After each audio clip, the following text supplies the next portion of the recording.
Hey everybody, welcome back. Today we're going to be doing a comparison between two different Revolution toasters, the R180S and the R270 with the Toasty Press bundle. Are either one of these worth the big price tag?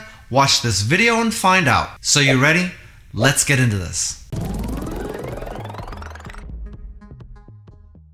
Just a quick note, my reviews are based upon the things that I think are important. That might be a little bit different for you, so what I recommend doing is after watching this video, you watch some other videos made from different content creators. That way you get a wider range of praises and concerns that will help you make a much more informed buying decision, and that is the most important thing of all. Okay, this is the new Revolution R180S, and this over here is the R270. I've already done full product reviews for both of these toasters, so I'm not really going to get into the nitty-gritty of that type of function in this video.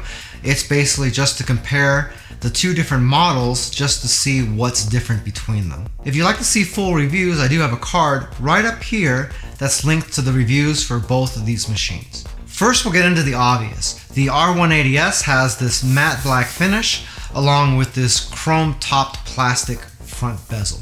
The matte black does a fantastic job of repelling fingerprints, but not so much on this front piece, so a little bit mystifying that they didn't just do the whole thing like that, probably just more of an aesthetic type thing. The R270 has this brushed stainless look to it, but the problem with that is if you can see this really well, this has fingerprints all over the thing and they're almost impossible to get off of there. In fact, I just cleaned this right before I started this video up, and you can see all sorts of fingerprints on it already. So keeping this thing looking clean is pretty much impossible. Oh man, oh god, oh man. It does look really nice and I like the feel of it, but unfortunately it's a real chore keeping it looking that way. The toasters are both the same size, that being 11.5 inches deep, 6.5 inches wide, and about 8.5 inches tall. Also, both max out at 1,440 watts. Both models are touchscreen driven. In fact, I think all Revolution toasters are touchscreen only. And the only real mechanical part that you can manipulate on either one are the crumb trays right down here at the bottom. Now we'll get into some pretty big differences here. The R180S retails at $349 and the R270 retails at $399.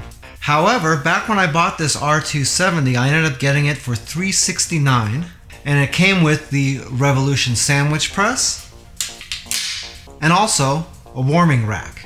We'll get into those in just a moment. Right now, if you were to get the R270 with those accessories, it would cost you about $450. So at today's prices, you got a $100 difference between the two machines.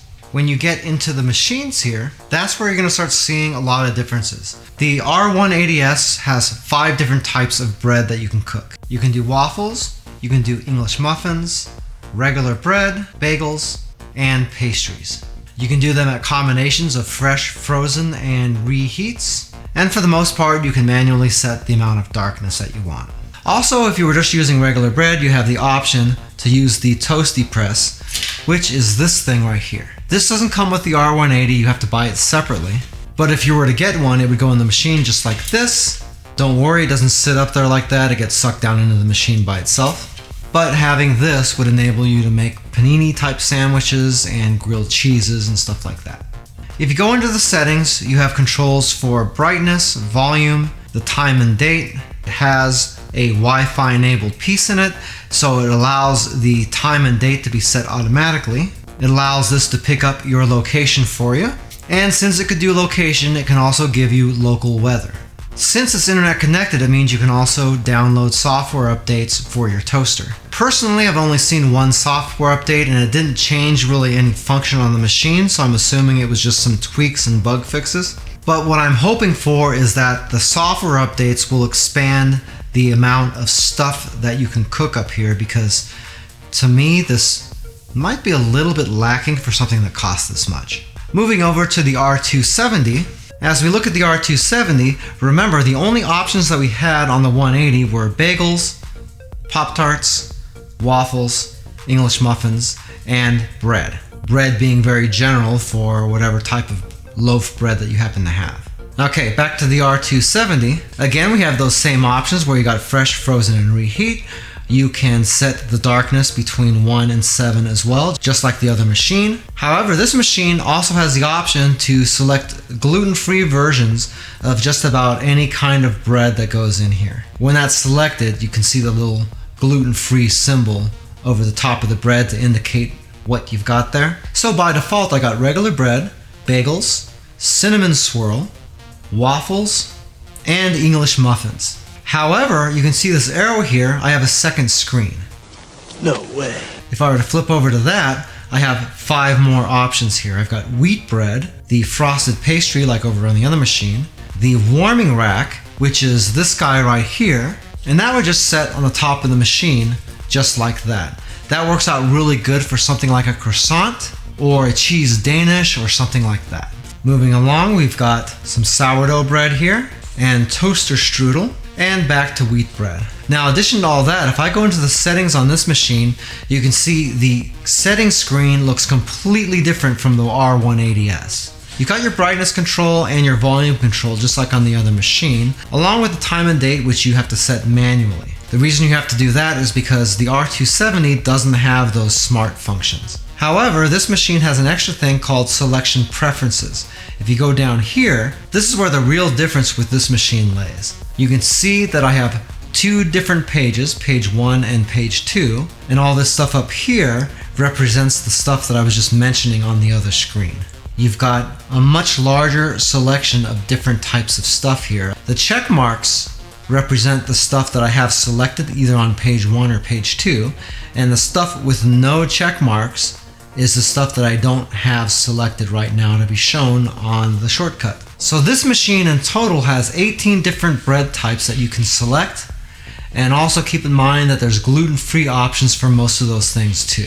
So I believe that brings it up to 28 total options. You've got regular bread, bagels, waffles, frosted pastries, English muffins, the Panini Press mode, which was this thing again, the warming rack, which I just showed you, large bagels, wheat bread, multigrain bread, sourdough, cinnamon swirl, regular plain pastries, frozen pancakes, toaster strudel, protein waffles, sandwich thins, 2,000 years later, and artisan bread.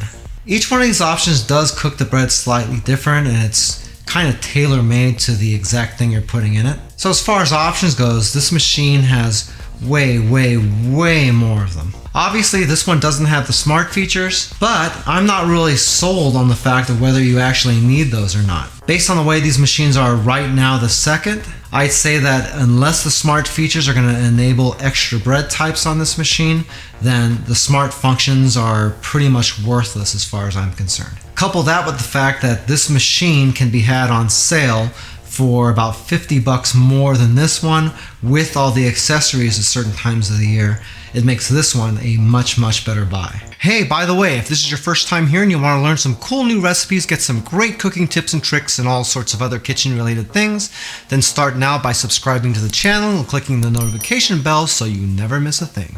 To test the machines, I toasted a whole slew of different stuff. On the R180, I did a darkness test with sourdough, and then I did toasting tests at level 4 using regular white bread. Then I moved on to deli-sized blueberry bagels.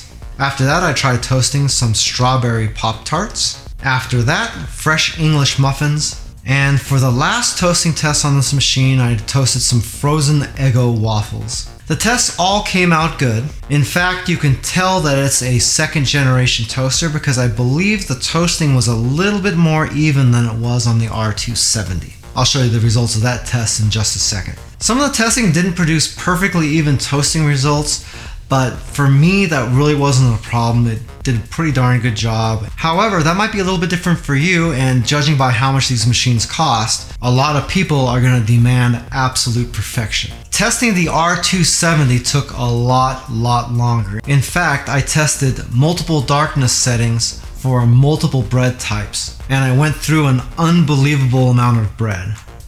I did toasting tests at level 1, toasting tests up at level 7, and stuff set in the middle at 4 as well. I didn't test all 28 different options, but you can see by these results that for the most part they were pretty darn even. A lot of the breads were slightly off, whereas the portion near the front of the toaster was a little bit lighter than the back. And also on some of these it could have toasted a little bit closer to the edges as well. Where I really liked the R270 a lot was the added function with the toasty press and the warming rack. For the toasty press I made a panini style sandwich and it really did turn out nice. Granted, the press is going into a toaster, so it's not going to have as much room to be as thick as it possibly could. So that attachment is really squishing that bread down quite a bit. I feel like they could have made that press a little bit thicker and it would have been a little easier to deal with. But as it was, it still made a really nice sandwich. Also, that sandwich only took a fraction of the time it would have taken normally if I were going to heat a pan up and try to cook that on my stove top. The warming rack was really great too. I used that to heat up a croissant and I let it run a couple of cycles to get that nice and hot. If you look really close to the croissant when it gets done, you can see a little bit of that butter bubbling out of it, and the finished result was really light and crispy. In fact, it made it taste like I just pulled it out of the oven. Keep in mind this is just on a little warming rack on top of a toaster. And if you wanted those kinds of results out of your oven wouldn't even be halfway warmed up before you were eating your croissant from the other method. Nice resulting product out of the machine, but once again, that price tag is going to raise a lot of eyebrows. Especially nowadays, considering that there's a lot of competitors out there now to Revolution, and a lot of them come in at half the price or even less. How those machines compare in functionality and options, I don't know, but half the price is still half the price. I really do like Revolution toasters, but the lineup really is expensive. For a lot of people, it's going to be really hard to justify spending that kind of money.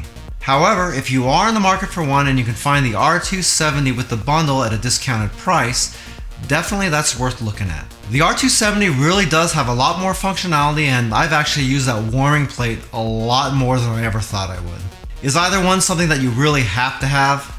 No, not really. But it does look really cool on the countertop and sparks a lot of conversation when people come by. I've had my R270 for quite a while, and for what it's worth, I really do like it. If you'd like a little bit more information about either one of these toasters, I do have Amazon affiliate links to them down in the description of the video. If you buy anything through those links, I do make a small commission, but it doesn't change the price that you pay, 1 cent. If you like this video, you might be interested in watching this video right here where I did a review of the Ninja Flip Toaster. That one's way cheaper and still has a lot of cool features. Well, that's it for now. I hope to see you back again here really soon, and until that time, I'm Joe, and I hope you have a phenomenal day. Take it easy.